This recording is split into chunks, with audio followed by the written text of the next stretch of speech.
నంద్యాల జిల్లా డోన్ జాతీయ రహదారిపై జగదుర్తి సమీపంలో జరిగిన ఘోర కారు ప్రమాదం తీవ్ర విషాదాన్ని మిగిల్చింది. కర్ణాటక రాష్ట్రానికి చెందిన ఒకే కుటుంబానికి చెందిన తల్లి, కుమారుడు, కుమార్తె అక్కడికక్కడే మృతి చెందగా ప్రమోద్ అనే యువకుడు తీవ్రంగా గాయపడి కర్నూలులోని మెడికవర్ ఆసుపత్రిలో చికిత్స పొందుతున్నాడు. ఘటనా విషయం తెలిసిన వెంటనే డోన్ ఎమ్మెల్యే కోట్ల జయసూర్యప్రకాష్ రెడ్డి ఆసుపత్రికి వెళ్లి గాయపడిన ప్రమోద్ను పరామర్శించి వైద్యుల నుంచి ఆరోగ్య పరిస్థితి గురించి వివరాలు అడిగి తెలుసుకున్నారు. అలాగే ప్రమాదంలో మృతి చెందిన వారి మృతదేహాలను డోన్ ప్రభుత్వ ఆసుపత్రిలో సందర్శించి నివాళులు అర్పించారు.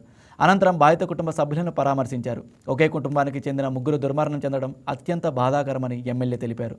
ప్రభుత్వం తరపున అవసరమైన సహాయ సహకారాలు అందిస్తామని హామీ ఇచ్చారు. రోడ్డు ప్రమాదాలు నివారించేందుకు వాహనదారులు ట్రాఫిక్ నిబంధనలను తప్పనిసరిగా పాటించాలని, జాతీయ రహదారులపై ప్రయాణించే సమయంలో అప్రమత్తంగా ఉండాలని సూచించారు. ఫోన్ చేసి ఈ బుడోపాడ యాక్సిడెంట్ అయింది, ఫ్రమ్ బెంగళూరు తిరుపతి దర్శనం చేసుకొని తిరుపతి టు శ్రీశైలం పోతున్నాడు. అనుకోకుండా యాక్సిడెంట్ పాపం చిన్నపిల్లలు ఆయన హాస్పిటల్ వచ్చి మాట్లాడొచ్చాను. అంటే ఆయన తెలియకుంటాను, తెలియకుంటాను అది చెప్పారు. ఎవరో ఈ డజన్ నో అబౌట్ డెత్స్ అర్థం. సో ఎనివో నా ఎమ్మెల్యే దానికి తెలియదు కాబట్టి బాధాకరం. ఇందులో డ్రైవర్స్ కూడా కొంచెం కేర్ఫుల్ ఉండాలి. యాక్సిడెంట్ చెప్పకుండా యాక్సిడెంట్ అవుతుంది తెలిసి కదా. అది పోలీస్ ఎన్ని ప్రికాషన్ తీసుకున్నా డ్రైవర్స్ కూడా కొంచెం నెగ్లెన్స్, డ్రైవర్స్ కూడా కొంచెం స్టడీ కంటే కొంచెం ట్రాఫిక్ రూల్స్ పాటిస్తే బాగుంటుంది. చిన్న పిల్లలు మంచి భవిష్యత్తు. పాప ఫ్యూజో బస్సు వచ్చాడు, స్టేట్ బస్. పాపం చాలా బాధాకరం. మా ఫ్యామిలీకి నా sympathy definitely I with you with them. Thank you.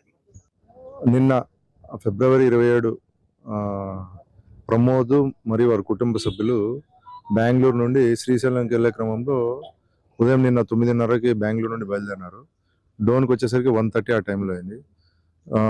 జగదుర్తి అవుట్స్కట్స్లో ఒక క్రేన్ వాళ్ళ వెళ్తున్న రూట్లో ఆపోజిట్గా రాంగ్ రూట్లో వచ్చింది. అది గమనించుకోక అతను ఆ క్రేన్ని తప్పించబోయి ప్రమోద్ అనే అతను ఆ క్రేన్కి డాష్ ఇవ్వడంతో వాళ్ళ ఫ్యామిలీ మెంబర్స్, అతని భార్య, 2 పిల్లలు శాంత, భార్గవి, సిద్ధార్థ ముగ్గురు కూడా స్పాట్లోనే చనిపోయారు.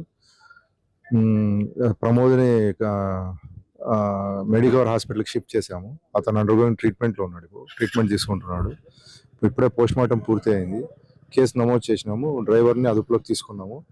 ఏం జరిగిందో కూలంకషంగా విచారణ చేసిన తర్వాత ఇంకా తదుపరి చర్య తీసుకుంటాం. ಸರ್ ಶ್ರೇಯಸ್ ಅಂತ ಅವರು ನಮ್ಮ ಅಕ್ಕ ಮತ್ತೆ ನಮ್ಮ ಭಾವ, ನಮ್ಮ ಅಕ್ಕನ ಮಕ್ಕಳುಗಳು. ನಿನ್ನೆ ಮಧ್ಯಾಹ್ನ ಅಷ್ಟೊತ್ತಲ್ಲಿ ಇನ್ಸಿಡೆನ್ಸ್ ಆಯ್ತು. ಇದು ಆಕ್ಸಿಡೆಂಟ್ಸ್ ನಮಗೆ ಪೊಲೀಸ್ ಡಿಪಾರ್ಟ್ಮೆಂಟು ಮತ್ತೆ ಇಲ್ಲಿ MLA ಅವರು ಭಾಳ ತುಂಬ ಹೆಲ್ಪ್ ಮಾಡಿದ್ರು. ಎಲ್ಲ ಪ್ರೊಸೀಜರ್ಸ್ಗಳು ತುಂಬ ಈಸಿ ಮಾಡಿಕೊಟ್ರು. ಕೃತಜ್ಞತೆಗಳನ್ನ ಹೇಳ್ತೀನಿ. Thank you. ఫోన్ చేసి ఈ బుడోపాడ యాక్సిడెంట్ అయింది, ఫ్రమ్ బెంగళూరు తిరుపతి దర్శనం చేసుకొని తిరుపతి టు శ్రీశైలం పోతున్నాడు. అనుకోకుండా యాక్సిడెంట్ పాపం చిన్నపిల్లలు ఆయన హాస్పిటల్ వచ్చి మాట్లాడొచ్చాను. అంటే ఆయన తెలియకుంటాను, తెలియకుంటాను అది చెప్పారు. ఎవరో ఈ డజన్ నో అబౌట్ డెత్స్ అర్థం. సో ఎనివో నా Please subscribe to YK TV Network. Please subscribe to YK TV. Please watch YK News. Don't forget to subscribe YK News channel.